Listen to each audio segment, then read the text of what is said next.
Hello students, पढ़ो भाई YouTube channel में आपका एक बार फिर से स्वागत है।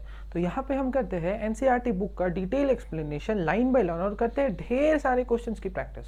तो लास्ट क्लास हमने डिस्कस किया था परसेंटेज कॉम्पोजिशन और वहाँ पे हमने सीखा था कि अगर हमारे पास कोई भी गिवन मॉलिक्यूल है और उसका हमें मॉलिक्यूलर फॉर्मूला पता है पहले से। नाउ अब इस मॉलिक्यूलर फॉर्मूला के ज़रिए हम कैसे इसके अंदर इनके एलिमेंट्स का परसेंटेज कॉम्पोजिशन निकाल रहे होते हैं। तो हमने जाना था कि हम परसेंटेज कॉम्पोजिशन निकालने के लिए mass of the element present in the compound divide by mass of whole element into 100 करते हैं तो हमें percentage composition of each element मिल जाता है।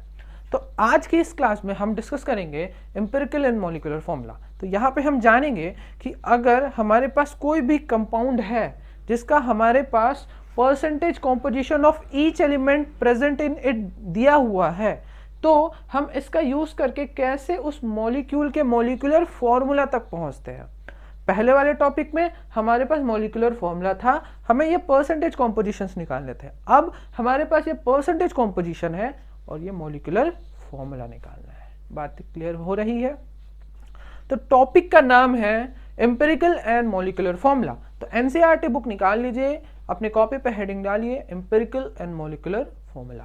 ठीक है, तो चलो पढ़ते हैं।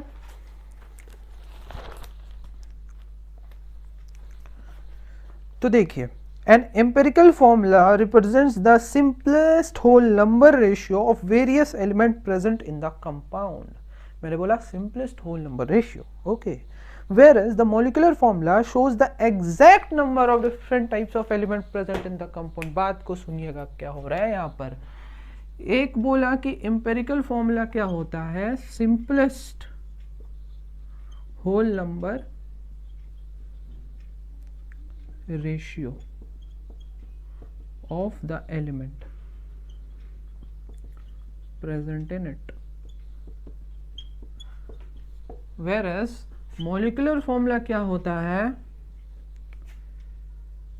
Exact number of the element present in it. ठीक है, अब गौर करिएगा। इंपेरिकल फॉर्मूला बताता है एक simplest whole number ratio. Simplest whole number ratio कहने का मतलब, देखो एक एग्जांपल, मान लो हमारे पास गिवन है C2H4। इसके अंदर मैंने पूछा कार्बन कितना है, आपने बोला 2। इसके अंदर पूछा हाइड्रोजन कितना है, आपने बोला 4। बोला कार्बन और हाइड्रोजन का रेशियो बता दो, तो आपने बोला 2:4। नहीं, सिंपलेस्ट रेशियो बता दो, तो आपने बोला 1:2। तो ये जो आया 1:2, ये क्या है, इस मॉलिक्यूल के अंदर प्रेजेंट एलिमेंट्स का एक सिंपल रेशियो है। ठीक है, अब इस सिंपल रेशियो को यूज करके हम क्या बनाएंगे, एक फॉर्मूला बनाएंगे जिसको बोलेंगे एम्पिरिकल फॉर्मूला। ठीक है, देखिए तो ये क्या हो जाएगा, इसमें 1 क्या दिखा रहा है कि इसके अंदर कार्बन 1 है, इसमें 2 क्या दिखा रहा है, इसके अंदर हाइड्रोजन 2 है। अब ये जो फॉर्मूला आया ये इस मॉलिक्यूल का फॉर्मूला है जो कि एग्जैक्ट फॉर्मूला नहीं है, तो इसीलिए हम इसको मॉलिक्यूलर फॉर्मूला नहीं बोलेंगे, इसको एक दूसरे नाम से जानेंगे जो कि है एम्पिरिकल फॉर्मूला। तो एम्पिरिकल फॉर्मूला क्या होता है कि किसी भी मॉलिक्यूल के एलिमेंट्स का एक सिंपल रेशियो से बनकर के जो नया फॉर्मूला आता है that is called empirical formula. Clear? Now molecular formula तो बहुत सिंपल है कि वो हमारा एग्जैक्ट रेशियो बताता है, एग्जैक्ट वैल्यू बताता है किसी भी मॉलिक्यूल के अंदर प्रेजेंट उसके एलिमेंट्स का। इसके अंदर कार्बन 2 है, हाइड्रोजन है 4, तो हमारा फॉर्मूला बन गया C2H4। ठीक है, इसके अंदर हमको एग्जैक्ट बता रहे हैं कि इतने एलिमेंट्स है हाइड्रोजन के, इतने हैं कार्बन के। हो गया, ओके। सो अब देखिए, अब यहाँ से हम कैसे एम्पिरिकल फॉर्मूला से मॉलिक्यूलर फॉर्मूला तक जाएंगे। ठीक है, अब एक और एग्जांपल में बनते हैं कि यहाँ पे जो हमारा एग्जांपल लिखा हुआ है C6H6, तो इसका एम्पिरिकल फॉर्मूला क्या होगा, बोलो। इसके अंदर कार्बन 6 है, इसके अंदर हाइड्रोजन 6 है, इसका सिंपलेस्ट रेशियो 6/6 मतलब 1:1। तो 1:1 ये क्या बता रहा है, सिंपलेस्ट रेशियो मतलब C1H1। इसका हो जाएगा हमारा एम्पेरिकल फॉर्मूला। ये 1 इस कार्बन के लिए, हाइड्रोजन के लिए 1, तो C1H1 हो गया। Empirical formula. उसी तरह यहाँ पे मॉलिक्यूलर फॉर्मूला क्या हो जाएगा, C6H6 हो जाएगा। ठीक है, अब ये बात क्लियर है।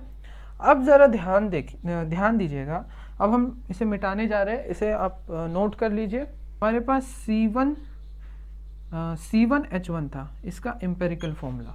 ठीक है, तो अब इस एम्पेरिकल फॉर्मूला का कुछ मास होगा, क्या होगा, उस मास को बोलेंगे हम एम्पेरिकल फॉर्मूला मास, एम्पेरिकल फॉर्मूला मास। अगर हम एम्पेरिकल फॉर्मूला मास निकालें तो वो कितना निकल के आएगा, तो मास ऑफ कार्बन, एक ही है इसमें कार्बन तो 12, एक ही हाइड्रोजन है तो 1, वो आएगा 13 ग्राम।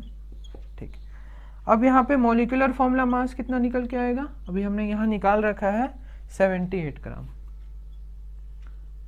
78 ग्राम। ठीक है, अब यहाँ पे ध्यान दीजिएगा,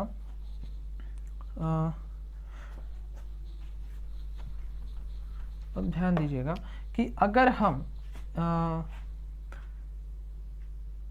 मॉलिक्यूलर फॉर्मूला मास को उसके एम्पेरिकल फॉर्मूला मास से डिवाइड करते हैं तो क्या आता है, देखो ज़रा, मॉलिक्यूलर फॉर्मूला मास को अगर हम एम्पेरिकल फॉर्मूला मास से डिवाइड करते हैं तो हमारे पास आता है 78/13, ये हमारा आता है 6। ठीक है, तो अब क्या ये 6 वही नंबर है जिसको हम कॉमन निकाल ले तो हमारे पास उसका एम्पेरिकल फॉर्मूला आ जाए। कहने का मतलब अगर हम C1H1 लिख रहे हैं तो क्या हम इसको ऐसे लिख सकते हैं कि ये 6 × C1H1 = C6H6 होगा। ठीक है, तो एम्पेरिकल फॉर्मूला हम कैसे बना रहे हैं, उसमें एक खास नंबर हम इस मॉलिक्यूलर फॉर्मूला से कॉमन निकालते हैं तो यहाँ से हमको मिल जाता है उसका एम्पेरिकल फॉर्मूला। ठीक है यहाँ तक। अब देखिए, तो ये जो हमारे पास ये जो नंबर आ रहा है ये तो वही नंबर है जो हम कॉमन निकाल रहे हैं, वही नंबर है। तो अगर हमें ये नंबर कैसे भी करके पता चल जाता है तो हम उसको उसके एम्पेरिकल फॉर्मूला से मल्टीप्लाई करते हैं तो हमें मॉलिक्यूलर फॉर्मूला मिल जाता है। कहने का मतलब जब अब हमको परसेंटेज कॉम्पोजिशन से उसके मॉलिक्यूलर फॉर्मूला तक पहुंचना होगा तो उसमें पहले हमको उसका एम्पेरिकल फॉर्मूला जानना होगा। एम्पेरिकल फॉर्मूला जानने के बाद हम आएंगे वो खास नंबर जो हम यहाँ से कॉमन निकालते हैं। ठीक है, इसको हम n बोलते हैं। तो ये हमको n का वैल्यू पहले निकालना होगा। ठीक है, उसके बाद जब दोनों को मल्टीप्लाई करेंगे तो मॉलिक्यूलर फॉर्मूला आएगा। ठीक है, तो ये हमारा कुछ फ्रेम बना। तो अब देखिए, मॉलिक्यूलर जो फॉर्मूला मास हुआ वो हमें क्वेश्चन में रहेगा गिवन। हमें क्या निकालना है, बस एम्पेरिकल फॉर्मूला। मेन काम हमको क्या करना है, एम्पेरिकल फॉर्मूला निकालना है। एम्पेरिकल फॉर्मूला निकाल के हम एम्पेरिकल फॉर्मूला मास पे आएंगे। एम्पेरिकल फॉर्मूला मास को जब हम यूज़ करके, जब मॉलिक्यूलर फॉर्मूला मास को यूज़ करके दोनों को डिवाइड करेंगे तो हमें वो खास नंबर मिल जाएगा और एम्पेरिकल फॉर्मूला हमें पता होगा जो हमने फर्स्ट स्टेप में क्लियर कर लिया था। अब दोनों को मल्टीप्लाई करके हम मॉलिक्यूलर फॉर्मूला तक पहुँच जाएंगे। क्लियर हो गया। तो ये हमारा एक पाथ बन गया कि हम कैसे कैसे काम करेंगे। ठीक है, तो फर्स्ट हमें करना है एम्पेरिकल फॉर्मूला का जुगाड़। तो अब देखो एम्पेरिकल फॉर्मूला कैसे निकालते हैं, इसका स्क्रीनशॉट ले लीजिए। ठीक है, अब रुक जाइए, अभी हम यहाँ से लिखते हैं कि empirical formula into n = molecular formula. ठीक है, ये एक चीज़ आया। और यहाँ n का वैल्यू हमने कैसे निकाला, molecular formula mass divided by empirical formula मास। ठीक है, अब देखिए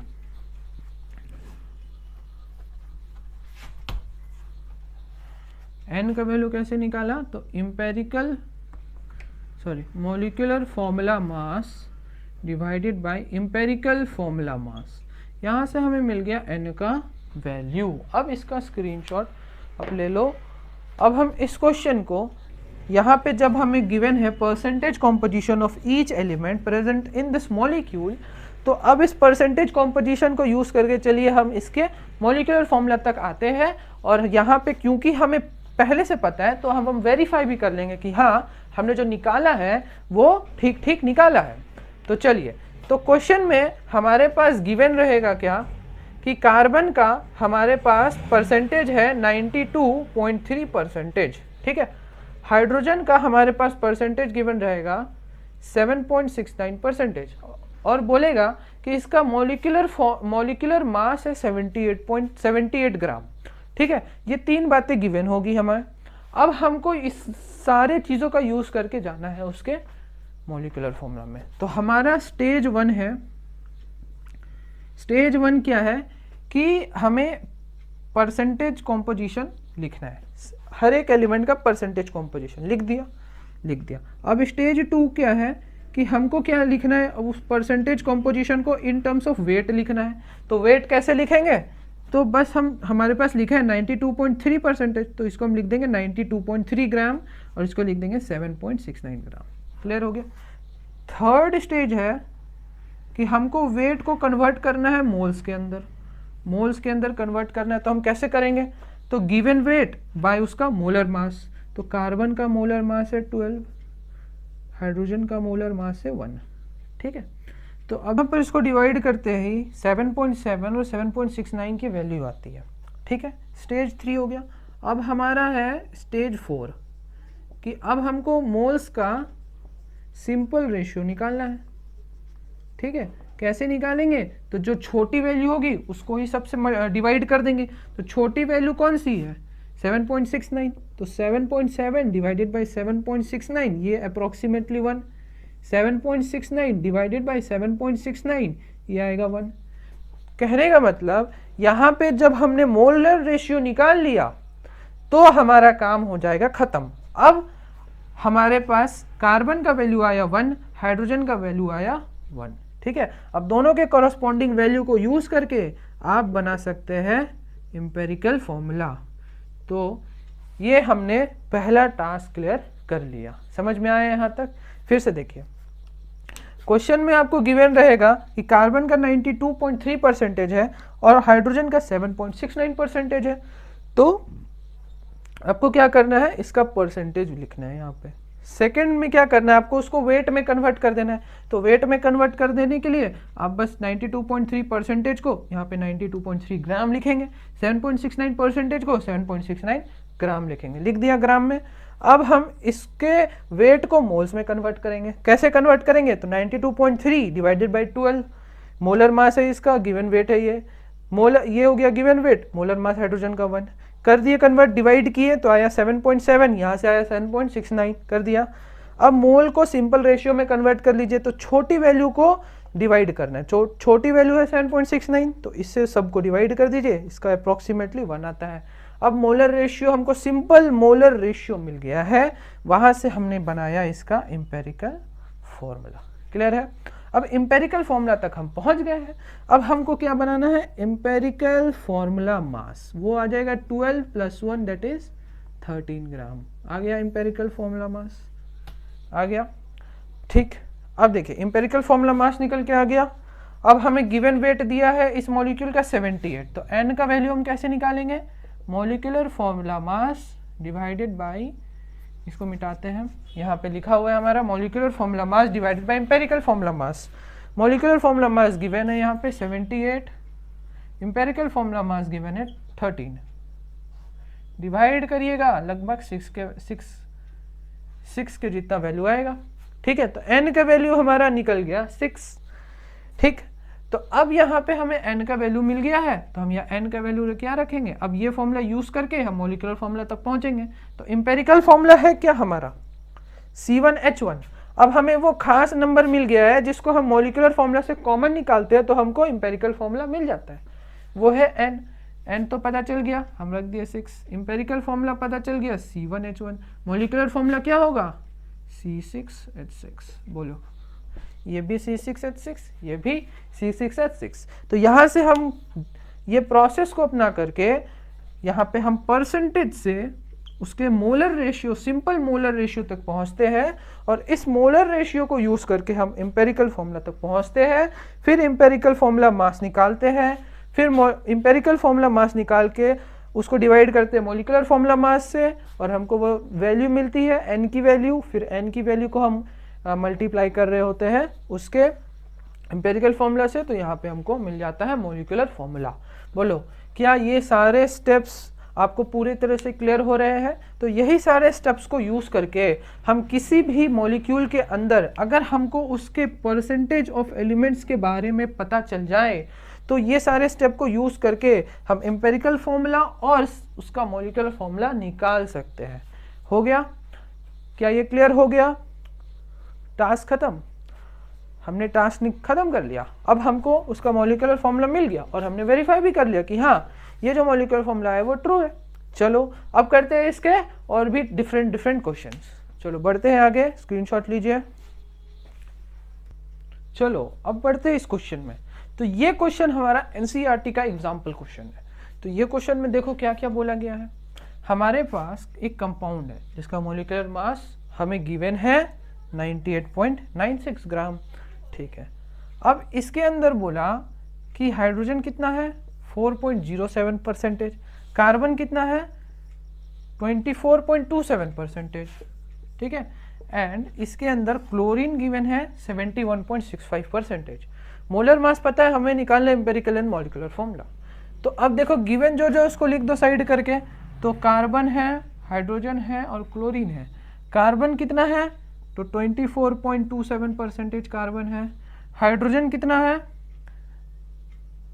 यहाँ क्लोरीन का लिख दिया 7.65%। हाइड्रोजन कितना है 4.07%।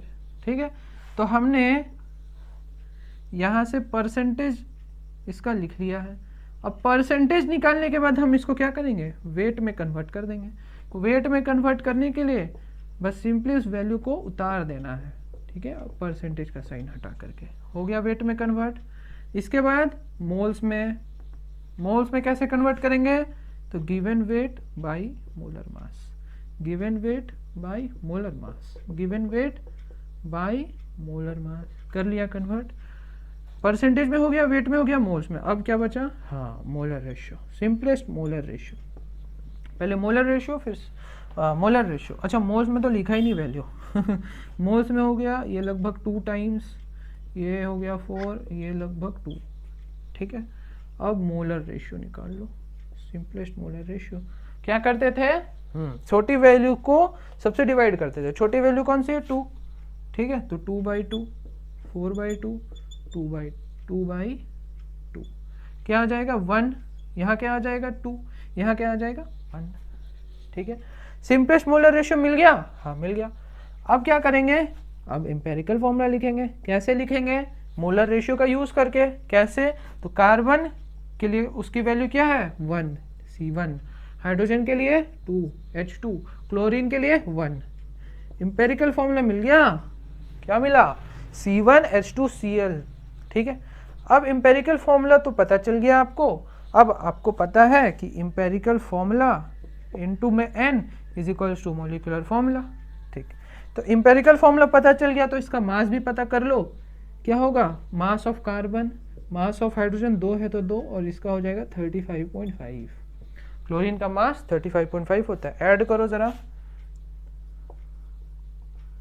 कितना आया 49.5 आया ना, 49.5 ग्राम। अब आपको ये बात पता है कि n is equals to molecular formula mass divided by empirical formula mass. तो मॉलिक्यूलर फॉर्मूला मास गिवन है 98.6 ग्राम, एम्पेरिकल फॉर्मूला मास आप निकाले हो लगभग आ जाएगा 2 के बराबर।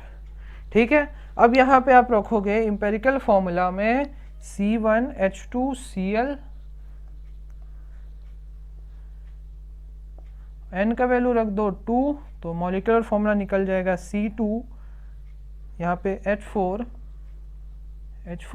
और Cl2। ये आपको हो गया इसका मॉलिक्यूलर फॉर्मूला। ठीक है, तो ये प्रोसेस अब आप ध्यान में रखना कि पहले परसेंटेज, फिर वेट, फिर मोल्स, फिर मोलर रेशियो।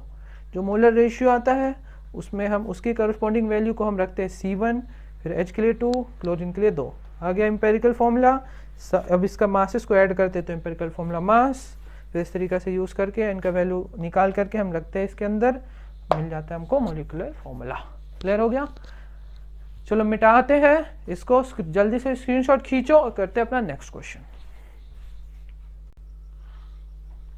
अब देखिए ये क्वेश्चन में हमें क्या गिवन है, फेरस अमोनियम सल्फेट का परसेंटेज कॉम्पोजिशन गिवन है।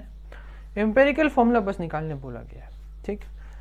तो अब इतने बड़े बड़े कंपाउंड्स देख करके घबरा मत जाना, जैसा हम हमेशा से करते आ रहे हैं वैसे ही करना है। परसेंटेज कॉम्पोजिशन गिवन है, मोलर रेशियो तक हमको जाना है, सारे स्टेप्स हमारे सेम रहेंगे। एक बार ट्राई करते हैं, हो गया ट्राई, अब हम सॉल्व करते हैं। परसेंटेज कॉम्पोजिशन आपको गिवन है, आपको क्या निकालना है, वेट कितना हो जाएगा 14.32, इसका वेट कितना हो जाएगा 19.20, इसका वेट कितना हो जाएगा 49.0, इसका वेट कितना हो जाएगा 27.57। हो गया, ठीक। अब हमको इसके मोल्स तक पहुंचना है, तो मोल्स में हम क्या करेंगे, मोलर मास से डिवाइड कर देंगे।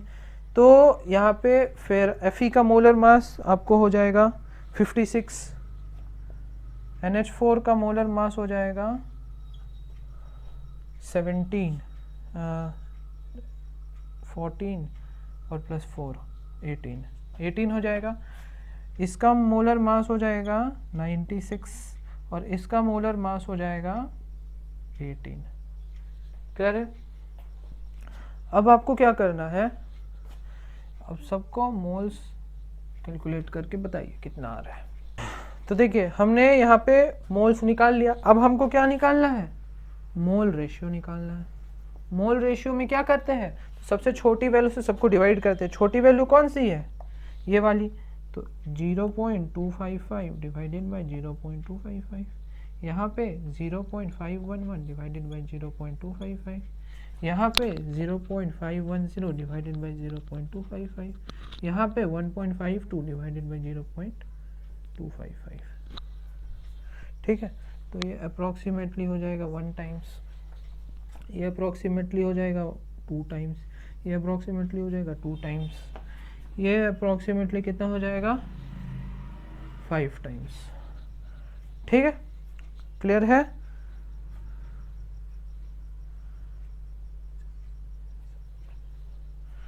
ये हो जाएगा 6 टाइम्स। ठीक है, अब हमें पता चल गया सबका मोलर रेशियो। अब हम क्या करेंगे, Fe के लिए उसकी वैल्यू कितनी है 1, तो हम लिखेंगे 1। NH4 प्लस के लिए उसकी वैल्यू कितनी है 2, तो यहाँ लिखेंगे 2। उसी तरह SO4 पे 2 माइनस के लिए इसकी वैल्यू कितनी है 2 लिखेंगे। और वाटर के लिए उसकी वैल्यू कितनी है 6, यहाँ लिखेंगे 6। तो यहाँ पे हमको इसका एम्पेरिकल फॉर्मूला पता चल गया फेरस एमोनियम सल्फेट के लिए। ठीक है, तो यहाँ पे हमारा ये टॉपिक होता है फिनिश। तो चलो अब बढ़ते हैं अपने नेक्स्ट टॉपिक के ऊपर, जो कि है stoichiometric and stoichiometric calculation. The word stoichiometric is derive from 2 Greek word, stoichion and metron. Stoichion का मतलब होता है एलिमेंट और मेट्रॉन का मतलब होता है मेजर। तो stoichiometric thus deal with the calculation of masses, sometimes volume also. ठीक है, तो स्टोचियोमेट्रिक का यूज हम कब करते हैं, जब कोई भी केमिकल रिएक्शन के अंदर हमको मास ऑफ प्रोडक्ट या मास ऑफ रिएक्टेंट ये निकालना होता है, या फिर वॉल्यूम ऑफ प्रोडक्ट फॉर्म या वॉल्यूम ऑफ रिएक्टेंट यूज ये निकालना होता है, तब हम किसके पास मदद लेने जाते हैं, स्टोचियोमेट्रिक एंड स्टोचियोमेट्रिक कैलकुलेशन का हम हेल्प लेते हैं। क्लियर है? Now before understanding how to calculate the amount of reactants required or product produced in a chemical reaction, let us study what information is available from the balanced chemical equation of a given reaction. Let us consider the combustion of methane. A balanced equation for this reaction is shown below. अब यहाँ पर आपको combustion of methane का एक equation बताया गया है, ये इसका balanced chemical equation है।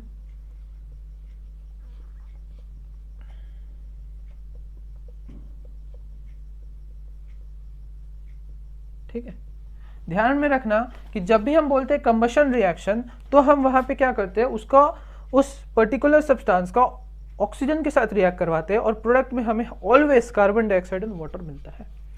तो अब ये बैलेंस केमिकल इक्वेशन है, ये कैसे पता चलेगा, तो हमने पढ़ रखा है लोअर क्लासेस में कि बैलेंस केमिकल इक्वेशन में क्या होता है कि हमारे पास जो एलिमेंट्स प्रेजेंट है in the side of reactant is equals to the element present in the side of product.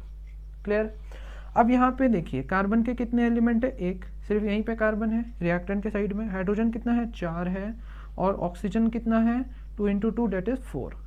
ठीक, यहाँ पे एलिमेंट कार्बन का कितना है 1 है और कहीं नहीं है कार्बन। ऑक्सीजन का कितना है, यहाँ पे है 2 और यहाँ पे है 2, तो कितना हो गया 4। हाइड्रोजन का यहाँ पे कितना है, तो 2 यहाँ पे है और 2 हमने मल्टीप्लाई कर दिया तो हो गया 4। अब देखिए रिएक्टेंट के साइड में और प्रोडक्ट के साइड में दोनों ही तरफ हमें पता चल रहा है कि सेम एलिमेंट्स प्रेजेंट है। इसका मतलब क्या है कि ये रिएक्शन बैलेंस है। Same number of element present in both reactant and product, thus it is known as balance chemical reaction. चलिए अब आगे बढ़ते हैं। अब देखिए यहाँ पे लिखा हुआ है here the methane and dioxygen are called reactant. ठीक है, तो एरो की लेफ्ट साइड में जो भी चीज रहेगा उसको हम क्या बोलेंगे, रिएक्टेंट बोलेंगे। एरो की राइट साइड में जो चीज रहेगा उसको क्या बोलेंगे, प्रोडक्ट बोलेंगे। ठीक, note that all the reactant and product are gases in the above reaction and this letter can be indicated by G. अगर इसका स्टेट गैस है तो हम जी से दिखाएंगे, लिक्विड है तो एल से दिखाएंगे, सॉलिड है तो एस से दिखाएंगे, एक्वस स्टेट में है मतलब हमने उसका सॉल्यूशन बना रखा है उसको पानी में डाल करके। याद करें प्रीवियस वीडियो में हमने NaCl जो सॉल्ट लिया था उसको हमने पानी में डाला था तो उसका सॉल्यूशन बन गया तो उसको बोलते हैं एक्वस स्टेट। ठीक है, नाउ ये सब चीजें हमने पहले क्लास में पढ़ रखी है। ठीक है, लोअर क्लासेस 8th क्लास में, 9th क्लास में, 10th क्लास में ये सब चीजें पढ़ाई जाती है। ठीक है, अब देखिए मेन चीज क्या आता है। अब हमारे पास स्टोचियोमेट्रिक कैलकुलेशन में एक और टर्म इंट्रोड्यूस होता है, वो होता है स्टोचियोमेट्रिक कोफिशिएंट। ठीक है, अब इसके बारे में अभी हम पढ़ने जा रहे हैं।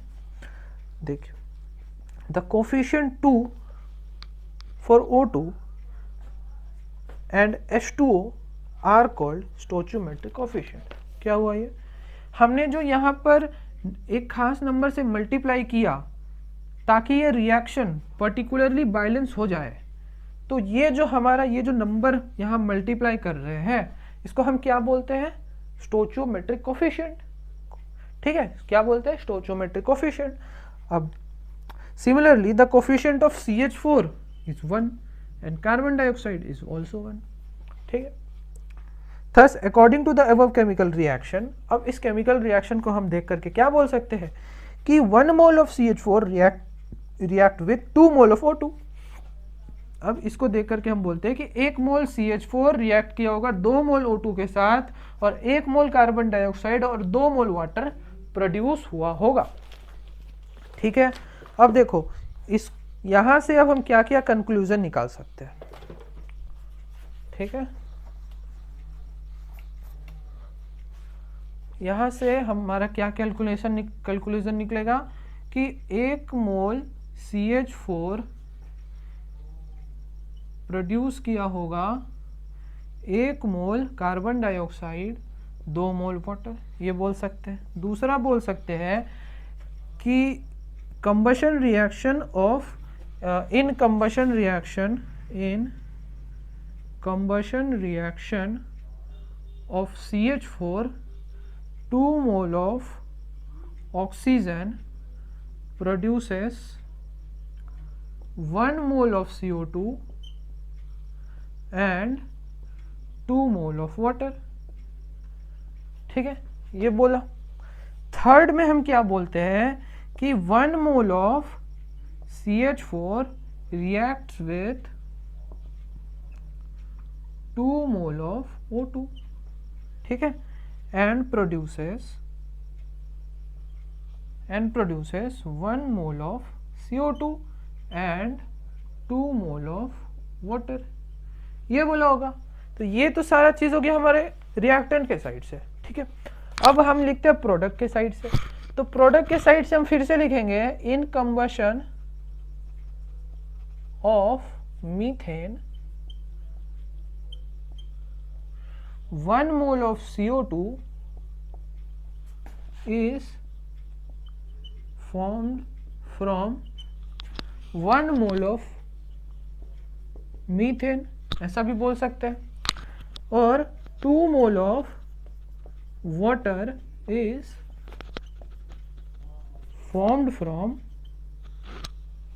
1 mole of मीथेन, ये भी बोल सकते हैं। और हम क्या बोल सकते हैं, 1 mole of CO2 is formed from 2 mole of oxygen, ये भी बोल सकते हैं, और 2 mole of water formed from 2 mole of oxygen.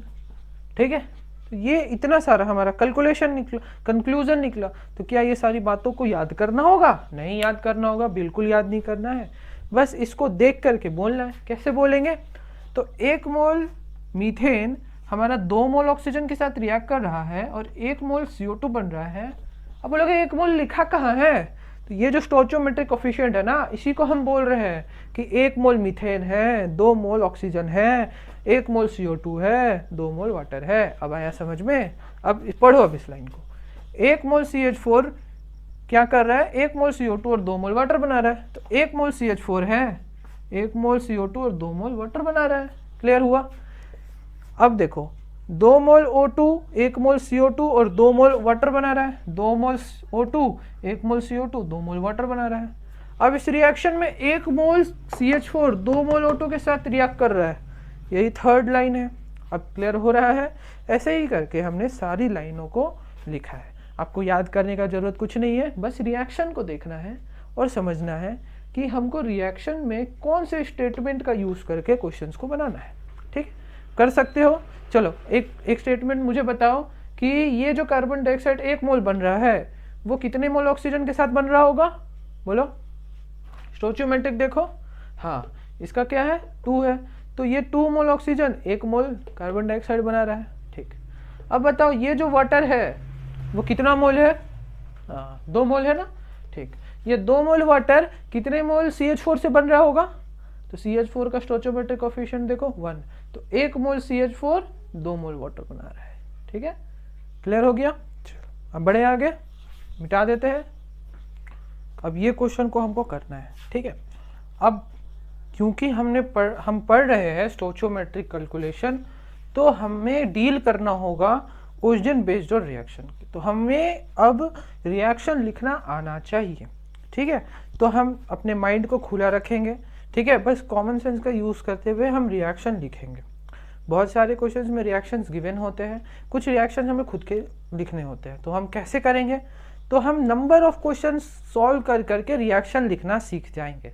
ठीक है, कुछ रिएक्शंस मैं लिखूंगा तो आपको पता चलेगा, कुछ रिएक्शंस आप खुद से लिख लोगे। तो ऐसे करते करते आप ढेर सारे रिएक्शंस लिखना सीख जाएंगे। ठीक है, हम इस चैप्टर के एंड में एक मैराथन निकालेंगे जो कि बहुत लॉन्ग वीडियो रहेगी, जिसके अंदर हम मोल कंसेप्ट के ढेर सारे क्वेश्चंस को प्रैक्टिस करेंगे, जहां पर हम उसके रिएक्शंस को लिखना सीख जाएंगे। हम बहुत सारे ऐसी चीज़ों को सीखेंगे जो कि हमारे लिए बहुत इम्पोर्टेंट होगी from the perspective of JEE, for the perspective of school level. ठीक है, तो हम वो सारी चीज़ें इस वीडियो के एंड में कवर कर देंगे। ठीक है, तो चलो अब यहाँ पर हम यहाँ देख रहे हैं कि ये जो क्वेश्चन है वो हमको क्या बोल रहा है कि वाटर प्रोड्यूस हो रहा है कंबशन ऑफ मीथेन। तो हमको कंबशन रिएक्शन लिखना है। तो अभी हमने सीखा था कि जब हम मीथेन का कंबशन रिएक्शन करवाते हैं तो हम उसको ऑक्सीजन के साथ रिएक्ट करते हैं और हमें क्या मिलता है? कार्बन डाइऑक्साइड प्लस वाटर मिलता है। ठीक है, ये हमने सीखा। ठीक है, फिर से वो रिएक्शन आ रहा है, तो अब ऐसे ही करके रिएक्शंस रिपीट होते जाएंगे, आपको रिएक्शन धीरे धीरे धीरे धीरे आते चले जाएंगे। तो कैसे रिएक्शन सीखेंगे? तो ढेर सारे क्वेश्चंस करके, और हम ढेर सारे क्वेश्चंस इस वीडियो के अंदर, इस सीरीज के अंदर आपको करवाएंगे, चिंता बिल्कुल मत करिएगा। ठीक है, ये हो गया। अब देखो यहाँ पे कार्बन कितना है? 1। ठीक है, हाइड्रोजन कितना? 4। तो पहले हाइड्रोजन को बैलेंस कर लिया, तो अब हाइड्रोजन को बैलेंस कर लिया तो अब ऑक्सीजन को बैलेंस कर लो। ठीक है, तो यहाँ पे 4 हाइड्रोजन हो गए, ऑक्सीजन कितना? 2 इधर से 2 इधर से 4, तो 2 मल्टीप्लाई कर दिया, हो गया बैलेंस। ठीक है, अब देखो यहाँ पे बोला कि बताना है कि कितना वाटर प्रोड्यूस होगा जब हम 16 ग्राम ऑफ मीथेन लेते हैं, जब हम 48 ग्राम ऑफ मीथेन लेते हैं। सोच सकते हो कैसे बनेगा? देखो यहाँ पे हम यूज़ करेंगे स्टोइचोमेट्रिक कोफिशिएंट का। ठीक है, अब ध्यान से सुनना, क्या हम बोलेंगे एकदम ध्यान से सुनना। अब इस रिएक्शन के अंदर हम क्या देख रहे हैं? ये जो मीथेन है 1 मोल, इसका स्टोइचोमेट्रिक कोफिशिएंट है 1। कहने का मतलब 1 मोल मीथेन जब रिएक्ट करेगा तो 2 मोल वाटर प्रोड्यूस हो रहा होगा। ठीक है, क्या बोला मैंने, 1 मोल मीथेन रिएक्ट करेगा तो 2 मोल वाटर प्रोड्यूस होगा। तो हम लिख सकते हैं क्या, 1 मोल मीथेन से, यहाँ पर ध्यान देना, 2 मोल वाटर प्रोड्यूस होगा। ठीक है, अब हमको पता है 1 मोल मीथेन से 2 मोल वाटर प्रोड्यूस होगा। क्या हम इस मोल को इसके मास में लिख सकते हैं? देखो, मोल इज इक्वल्स टू, इस एक मोल का मास क्या है मीथेन का, तो उसी को हम बोलते हैं मोलर मास, बोलते हैं मोलर मास। तो मोलर मास ऑफ मीथेन क्या हो गया, 12 + 4 दैट इज 16 ग्राम। ठीक है, तो हम यहाँ पे बोल दिए कि 16 ग्राम ऑफ मीथेन वो रिएक्ट कर रहा होगा और 2 मोल वाटर बना रहा है। तो 1 मोल वाटर का मास कितना होता है, दैट इज 16 + 2 18 ग्राम होता है। तो 2 मोल वाटर का मास कितना होगा, 2 × 18 दैट इज 36 ग्राम वाटर बना रहा होगा। ठीक है, तो हम इसको बोल सकते हैं कि 16 ग्राम ऑफ मीथेन रिएक्ट कर रहा है और 36 ग्राम ऑफ वाटर बना रहा है। ठीक, तो मतलब 16 ग्राम से बन रहा है 36 ग्राम ऑफ वाटर। ठीक, अब देखिए, याद करिए, जब हम मोल कब एकदम बेसिक सीख रहे थे तो वहाँ पे हमने बताया था कि अगर हमें किसी भी स्पीसीज या कोई भी क्वांटिटी का उसका यूनिटी का वैल्यू नहीं पता है तो हम क्या करेंगे, डिवाइड करेंगे उसका यूनिटी का वैल्यू जानने के लिए। फिर जब हम उसके मल्टीपल में जाना होगा तो हम क्या करेंगे, मल्टीप्लाई। ठीक है, ये बात मैं बार बार दोहरा रहा हूँ ताकि आपको रिकॉल होता चले जाए। अब 16 ग्राम से 36 ग्राम वाटर बनेगा, तो 1 ग्राम मीथेन से 36 डिवाइडेड बाय 16 ग्राम वाटर बनेगा। अब ये बात आपने पता कर ली। ठीक, अब इस बात का यूज़ करके अब हम दोनों ही सेक्शंस को कवर करेंगे। 1 ग्राम मीथेन से 36/16 ग्राम वाटर बना। ओके, 16 ग्राम मीथेन से 36/16 × 16 काट दिया, मतलब 36 ग्राम वाटर बना होगा। ठीक है, उसी तरीक़ा से 48 ग्राम मीथेन के लिए कितना लिखेंगे हम, देखो ध्यान से, 36/16 इंटू में 48 लिखेंगे 3 टाइम्स में, मतलब 36 × 3 दैट इज, करो मल्टीप्लाई, 108 ग्राम। 108 ग्राम वाटर बन रहा होगा, बोलो, निकल गया। 48 ग्राम से 108 ग्राम वाटर बना, 16 ग्राम से 36 ग्राम वाटर बना। समझ में आ रहा है क्या सिंपल था? ठीक है, तो इसी तरीक़ा से हमें बाकी के भी क्वेश्चंस को करने हैं प्रैक्टिस। तो नेक्स्ट वाली वीडियो में हम स्टोइचियोमेट्रिक कोएफिशिएंट्स, स्टोइचियोमेट्रिक कैलकुलेशन से बहुत सारे क्वेश्चंस करवाने जाएंगे। तो नेक्स्ट वीडियो में सारे लोग प्रेजेंट रहना, ये सारी चीज़ों को एकदम ध्यान से रिवाइज कर लेना, कैसे कैसे मैंने बोला, क्या क्या बोला, किस तरीक़ा से हमने वैल्यूज़ को यूज़ करके प्रोडक्ट बनाए, आंसर निकाला। जो वीडियो जहाँ तक आपको समझ में आ रहा है ओके है, जहाँ तक नहीं समझ में आ रहा है वीडियो को फिर से देखना ताकि आपको फिर से चीज़ें समझ में आ जाएं। फिर भी नहीं समझ में आता है तो कमेंट करके बोल देना। ठीक है, सो यहाँ तक हमारे पास चीज़ें क्लियर हो गई है। हमने स्टोइचियोमेट्रिक कोएफिशिएंट्स, स्टोइचियोमेट्रिक तक चीज़ें कंप्लीट कर ली है। नेक्स्ट वाली वीडियो में हम ढेर सारे करेंगे क्वेश्चंस। तो see you there, have a nice day, thank you so much.